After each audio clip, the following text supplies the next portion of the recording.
아니 근데 데이터 얘기하다가 왜 이런 얘기 하냐면요.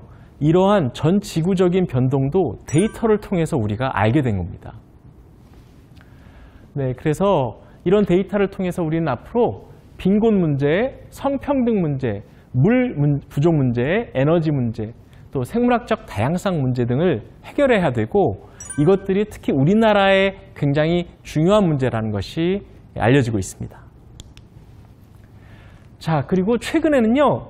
인간 행동을 연구할 때 인간만을 분석해서는 알 수가 없어요. 왜냐하면 여러분들이 인스타그램에 가서 좋아요를 누르는 상대가 사람이 아닌 경우가 점점 늘어나고 있습니다. 이렇게 세계적인 모델로 각광받고 있는 이 리미쿠엘라라는 여자분은 사실 사람들이 사람으로 대해주고 있지만 인조인간이에요. 실존하는 사람이 아닙니다. 그래서 우리 디지털 시대에는 이렇게 실존하지 않는 사람들과 좋아하기도 하고 인터랙션 하기도 합니다. 그리고 앞으로는 인간의 오감에 해당되는 기술이 우리 몸에 바로 부착돼서 우리의 인지 능력이 다각도로 향상될 겁니다. 시력도 손오공처럼 좋아질 거고요. 그리고 촉각도 특정 감각에 예민하게 변경될 수 있습니다. 그리고 몸의 일부가 없어지신 분들도 마치 있는 것처럼 생활할 수 있습니다. 그래서 이런 것을 우리는 통틀어서 Augmented Cognition, 증강된 인지라고 합니다. 그래서 증강된 인지가 역시 인간 자체도 엄청나게 빠른 속도로 변화시킬 거예요. 그리고요, 우리가 스마트폰을 딱 켜죠, 아침에. 스마트폰을 켰을 때 뭘 보나요? 뉴스 찾아보죠. 그 뉴스 뒤에는 알고리즘이 숨어 있어서 그 뉴스를 우리를 위해서 배열해 주고요. 우리가 쇼핑을 할 때에는 쇼핑몰에 접속하자마자 우리의 아이디를 감지한 그 웹서버가 우리가 구매할 만한 물건들을 앞서서 보여줍니다. 그게 추천 시스템인데 여기에도 알고리즘이 들어가고 있어요. 하지만 사람들에게 당신은 오늘 알고리즘에게 몇 번 영향을 받았나요? 라고 물어보면 한 번도 안 받았는데 이렇습니다. 왜냐하면 알고리즘의 역할은 저 커튼 뒤에서 이루어지기 때문이죠. 바로 이런 문제가 머신 비헤이비어라는 기계 행동이라는 개념으로 요새 정립이 돼가지고 인간 행동을 연구할 때는 기계 행동을 함께 연구해야만 여러분들이 일상적으로 하고 있는 행동을 해석할 수 있게 됐습니다. 그리고 우리는 많은 미디어에 의존하지만 주로 몇 개의 미디어에 의존하는 경향이 있습니다. 여러분이 자주 쓰시는 포털 사이트나 소셜미디어 거의 매일 들어가시죠? 그러면 거기서 노출되는 정보에 우리의 가치관이 영향을 받게 되고 그리고 우리는 그 가치관이 점점 강해지기 때문에 내 가치관에 맞는 내가 좋아하는 대통령 후보, 내가 좋아하는 브랜드에 관심을 갖게 되고 거기에만 집중하게 됩니다.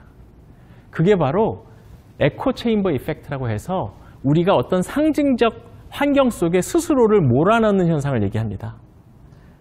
마치 스튜디오에서 계속 소리가 울리듯이. 그렇죠?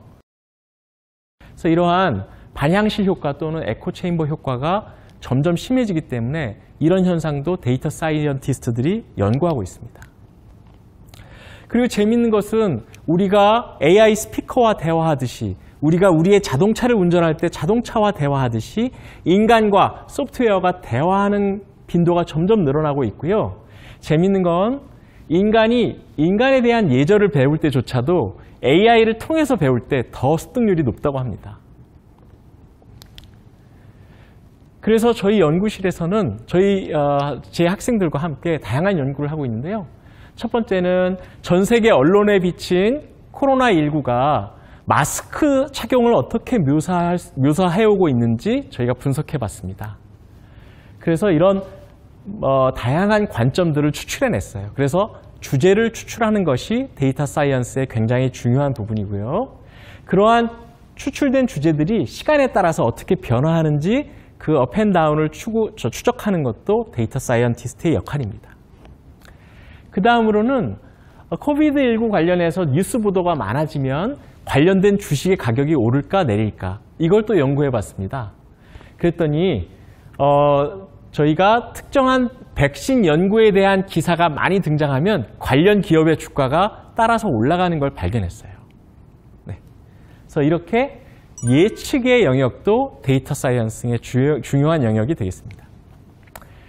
다음은요.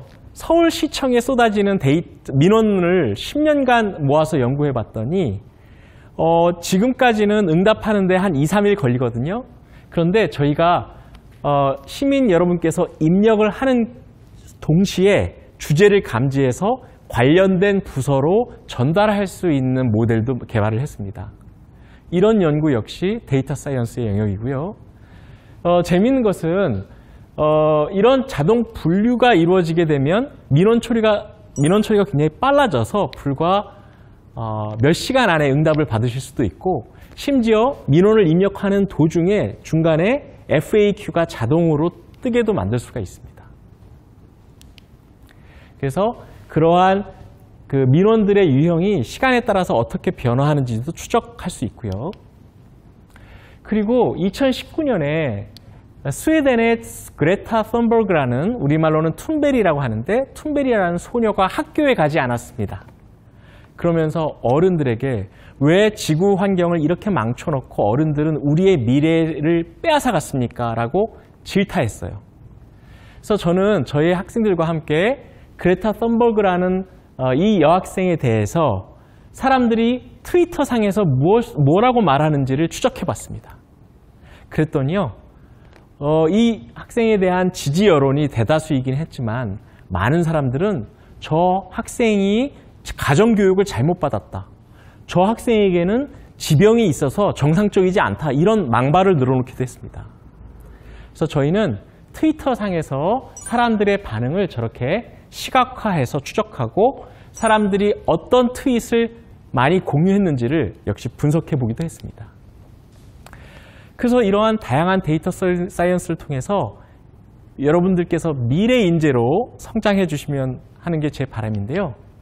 이러한 미래 인재는 데이터 리터러시, 데이터 역량을 가진 사람을 말합니다. 데이터 역량을 가지신 분들은 데이터의 개념적인 프레임워크뿐만 아니라 데이터의 관리, 평가, 그리고 데이터의 수집과 응용 같은 영역에 두루 지식을 가지고 있는 사람을 말하고요.